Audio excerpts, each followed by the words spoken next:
తెలంగాణ ప్రజల్లో ఒక నిప్పు పుట్టి అది ఆర్పలేని నిప్పుగా మారి ఆఖరికి మమ్మల్ని కాల్ చేస్తదేమో అని కాంగ్రెస్ పార్టీ భయపడి ఇయ్యకపోతే ఈపు చింతపండు అవుతుందని చెప్పి అర్థమైనాక ఆనాడు విధి లేక దిగి వచ్చి ఇచ్చింది కాంగ్రెస్ పార్టీ. ఇది వాస్తవం. ఆనాడు ఉద్యమంలో అడ్రస్ లేనోడు మాట్లాడుతున్నాడు ఇవాళ. ఆనాడు తెలంగాణ ఉద్యమంలో మన మీదకి తుపాకీ తీసుకొచ్చినోడు ఇవాళ మాట్లాడుతున్నాడు. సోనియమ్మ తెలంగాణ ఇయ్యకపోతే మీరు నాంపల్లి దర్గా కాడ అడుక్క తింటుండే అని మాట్లాడుతున్నాడు. తెలంగాణ ప్రజలను ఉద్దేశించి ఇవాళ గద్దెనెక్కినోడు ఆయన. ఇవాళ అదృష్టవంతుడు. అధికారం ఆయనకు ఉండొచ్చు, అధికారం నీకుండొచ్చు, కానీ తెలంగాణ ప్రజల అభిమానం ఖచ్చితంగా కేసీఆర్ కు ఈ గులాబీ జెండాకే ఉన్నది. ఇది అక్షర సత్యం. నువ్వు ఇవాళ అరిచేతుల వైకుంఠం చూపెట్టి 6 గ్యారెంటీలు అని చెప్పి 420 హామీలు ఇచ్చి దొంగ మాటలు నంగనాచి కబుర్లు చెప్పి ఇవాళ నువ్వు గెలవచ్చు.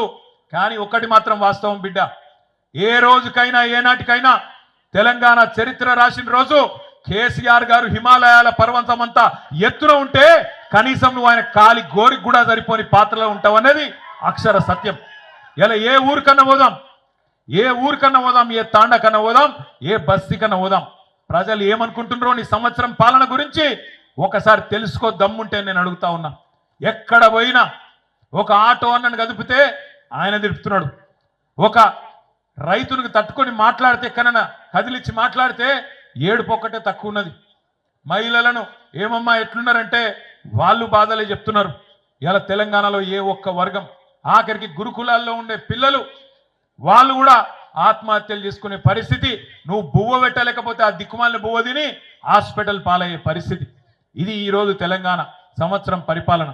ఇంకా ఈపాటి పరిపాలన కట తెలంగాణ ప్రజల్లో ఒక నిప్పు పుట్టి అది ఆర్పలేని నిప్పుగా మారి ఆఖరికి మమ్మల్ని కాల్ చేస్తదేమో అని కాంగ్రెస్ పార్టీ భయపడి ఇయ్యకపోతే ఈపు చింతపండు అవుతుందని చెప్పి అర్థమైనాక ఆనాడు విధి లేక దిగి వచ్చి ఇచ్చింది కాంగ్రెస్ పార్టీ.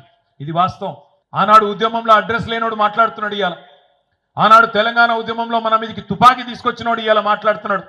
సోనియమ్మ తెలంగాణ ఇయ్యకపోతే మీరు నాంపల్లి దర్గా కాడ అడుక్క తింటుండే అని మాట్లాడుతున్నాడు. తెలంగాణ ప్రజలను ఉద్దేశించి ఇవాళ గద్దెనెక్కినోడు ఆయన. ఇవాళ అదృష్టవంతుడు.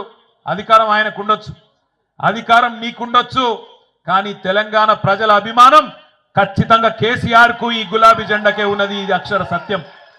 నువ్వు ఇవాళ అరిచేతుల వైకుంఠం చూపెట్టి 6 గ్యారెంటీలు అని చెప్పి 420 హామీలు ఇచ్చి దొంగ మాటలు నంగనాచి కబుర్లు చెప్పి ఇవాళ నువ్వు గెలవచ్చు. కానీ ఒక్కటి మాత్రం వాస్తవం బిడ్డ, ఏ రోజుకైనా ఏనాటికైనా తెలంగాణ చరిత్ర రాసిన రోజు కేసీఆర్ గారు హిమాలయాల పర్వతమంతా ఎత్తున ఉంటే కనీసం నువ్వు ఆయన కాలి గోరికి కూడా సరిపోని పాత్రలో ఉంటావు అనేది అక్షర సత్యం. ఇలా ఏ ఊరికన్నా పోదాం, ఏ ఊరికన్నా పోదాం, ఏ తాండ కన్నా పోదాం, ఏ బస్తీ కన్నా పోదాం, ప్రజలు ఏమనుకుంటున్నారో నీ సంవత్సరం పాలన గురించి ఒకసారి తెలుసుకో దమ్ముంటే నేను అడుగుతా ఉన్నా. ఎక్కడ పోయినా ఒక ఆటో అన్నను కదిపితే ఆయన తిప్పుతున్నాడు, ఒక రైతునికి తట్టుకొని మాట్లాడితే ఎక్కడన్నా కదిలిచ్చి మాట్లాడితే ఏడుపొక్కటే తక్కువ ఉన్నది. మహిళలను ఏమమ్మా ఎట్లున్నారంటే వాళ్ళు బాధలే చెప్తున్నారు. ఇలా తెలంగాణలో ఏ ఒక్క వర్గం, ఆఖరికి గురుకులాల్లో ఉండే పిల్లలు వాళ్ళు కూడా ఆత్మహత్యలు చేసుకునే పరిస్థితి. నువ్వు బువ్వ పెట్టలేకపోతే ఆ దిక్కుమాలిన బువ్వ తిని హాస్పిటల్ పాలయ్యే పరిస్థితి. ఇది ఈరోజు తెలంగాణ సంవత్సరం పరిపాలన. ఇంకా ఈపాటి పరిపాలన కట విజయోత్సవాలట, విజయోత్సవాలు. తెలంగాణ ప్రజల్లో ఒక నిప్పు పుట్టి అది ఆర్పలేని నిప్పుగా మారి ఆఖరికి మమ్మల్ని కాల్ చేస్తదేమో అని కాంగ్రెస్ పార్టీ భయపడి ఇయ్యకపోతే ఈపు చింతపండు అవుతుందని చెప్పి అర్థమైనాక ఆనాడు విధి లేక దిగి వచ్చి ఇచ్చింది కాంగ్రెస్ పార్టీ. ఇది వాస్తవం. ఆనాడు ఉద్యమంలో అడ్రస్ లేనోడు మాట్లాడుతున్నాడు ఇవాళ. ఆనాడు తెలంగాణ ఉద్యమంలో మన మీదకి తుపాకీ తీసుకొచ్చినోడు ఇవాళ మాట్లాడుతున్నాడు.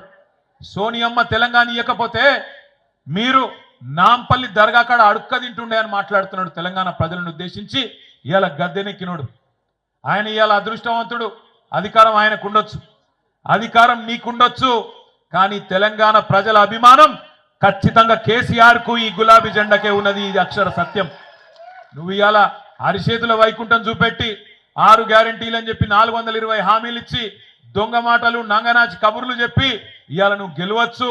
కానీ ఒక్కటి మాత్రం వాస్తవం బిడ్డ, ఏ రోజుకైనా ఏనాటికైనా తెలంగాణ చరిత్ర రాసిన రోజు కేసీఆర్ గారు హిమాలయాల పర్వతమంతా ఎత్తున ఉంటే కనీసం నువ్వు ఆయన కాలి గోరికి కూడా సరిపోని పాత్రలో ఉంటావు అనేది అక్షర సత్యం. ఇలా ఏ ఊరికన్నా పోదాం, ఏ ఊరికన్నా పోదాం, ఏ తాండకన్నా పోదాం, ఏ బస్తీకన్నా పోదాం. ప్రజలు ఏమనుకుంటున్నారో నీ సంవత్సరం పాలన గురించి ఒకసారి తెలుసుకో దమ్ముంటే నేను అడుగుతా ఉన్నా. ఎక్కడ పోయినా ఒక ఆటో అన్నను కదిపితే ఆయన తిప్పుతున్నాడు, ఒక రైతునికి తట్టుకొని మాట్లాడితే ఎక్కడైనా కదిలిచ్చి మాట్లాడితే ఏడుపు ఒక్కటే తక్కువ ఉన్నది. మహిళలను ఏమమ్మా ఎట్లున్నారంటే వాళ్ళు బాధలే చెప్తున్నారు. ఇలా తెలంగాణలో ఏ ఒక్క వర్గం, ఆఖరికి గురుకులాల్లో ఉండే పిల్లలు వాళ్ళు కూడా ఆత్మహత్యలు చేసుకునే పరిస్థితి. నువ్వు బువ్వ పెట్టలేకపోతే ఆ దిక్కుమాలిన బువ్వ తిని హాస్పిటల్ పాలయ్యే పరిస్థితి. ఇది ఈరోజు తెలంగాణ సంవత్సరం పరిపాలన. ఇంకా ఈపాటి పరిపాలన కట విజయోత్సవాలట, విజయోత్సవాలు.